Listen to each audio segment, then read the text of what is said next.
فراسكم بلي بنيضه كدير الصباغه بجميع الانواع ديالها من البريباراسيون حتى الفينيسيون. المرحله الاولى مرحله البريباراسيون اللي كنحتاجو فيها بحال لوندوي، غيط الحرش، كراطوار. عاد كتجي مرحله الفينيسيون اللي فيها الصباغه المائيه، الصباغه الزيتيه، الصباغه التزيينيه، الصباغه الايكولوجيه. الصباغه المائيه او الفينيل اللي معروفه بالكاواتشو تقدروا تخلطوهم بهاد لي تانت اللي فيهم بزاف ديال الالوان باش تحصلوا على اللون اللي بغيتو.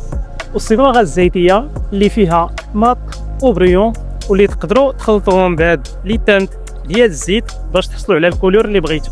وكاينه حتى هاد الصباغه الايكولوجيه اللي صالحه للناس اللي عندهم الحساسيه، تقدر تصبغوا بها وانت مرتاح في الدار وكتكون بدون رائحه. والصباغه التزيينيه اللي فيها بزاف ديال الاشكال اللي تقدر توالم الذوق ديال اي واحد فيكم وتقدروا تختاروا الالوان اللي بغيتو في هذا الكتالوج. وراه كاينين حتى لوازم الصباغه بحال رولو وبابي كولون ومواد تخفيف بحال ليسونس ودوليون. زورونا في شارع الحكونيه الوفاق الكبير اكادير او تواصلوا معنا عبر الواتساب. مرحبا بكم.